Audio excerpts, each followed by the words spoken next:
පුංචි උබතලෙක් ඉන්නවා වගේ. පිස්සුද? ඔයගේ මොලේ නරක් වෙලාද? තමක් නෑ. අඩුම ගානේ ලස්සන පෙනුමක්වත් තියෙනවනේ. කිරි චුට්ටක් මං ගන්නම් ඔබට ලං වෙලා. මං හිතුවා ඔයා අම්මා කෙනෙක් කියලා. මේ ඉතින් අසගේට කොච්චර ෂෝක්ද? ඒ මගේ පුතා නෙවෙයි. ඉතින් මෙයාව මදිද?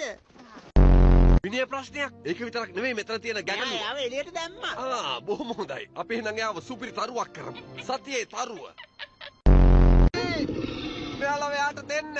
එයා මෙයාලගේ අම්මා. මං කොහොමද දන්නේ මෙයා අම්මා කියලා? ඇයි උපැන්න සාතිකෙත් ඕනද? නිකම් ප්ලාස්ටික් වගේනේ.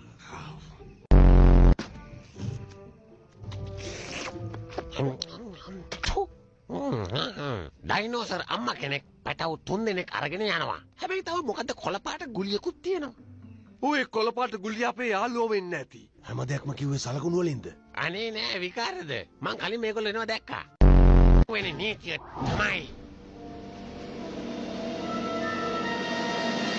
බඩේ අමාරුව තියෙනවා නම් පේලිය පිටිපස්සෙන් එන්න. හලෝ. දැන් මට මේ කතා කරන්න වෙලාවක් නෑ. ඔව් බිසි මම මේ මැරිච්ච සතෙක් හොයනවා. හරි ජොලි වැඩේ. අපි ආවේ සිංහ බේර ගන්න. ඒත් වෙලා තියන්නේ hina වෙලා මැරෙන්න. මං එළවලු කණ්ඩ කිව්වමත් ඔයා කරන්නේ ගොරෝන එක. මං මොකක් හරි කියන්නවමත් ගොරෝනවා. මෙහෙම ගියොත් කිසි දෙයක් කරන්න බෑ. මං කිව්වේ ඕක තමයි හැම එකටම උත්තරේ. බග් ඔයාගේ මොලේ අවුල් වෙන්න ගත්තේ කොයි කාලෙද? මීට මාස 3කට කලින් මං දවසක් උදේ හැරෙනකොට අන්නාසි ගෙඩියක් අසාද බැදලා. ඒක කැට අන්නාසි ගෙඩියක්. ඒත් ගතිගුණ හරි හොඳයි. ඒ තමයි හුළඟ. එයා අපිත් එක්ක කතා කරනවා. මොනවද එයා කියන්නේ? අනේ මන් දන්නේ. මං හුළම් භාෂාව දන්නේ. ඩයිනෝසර් කෙනෙක් කොහොම කෑ ගහනවා ඇහුවමයි. කොහොමද? දැක්කද මගේ වැඩ? මම මෙතනට ආවේ පැන පැඩපඩාවට කමක් නෑ. මට ළමෙක් හම්බෙන්න යන්නේ.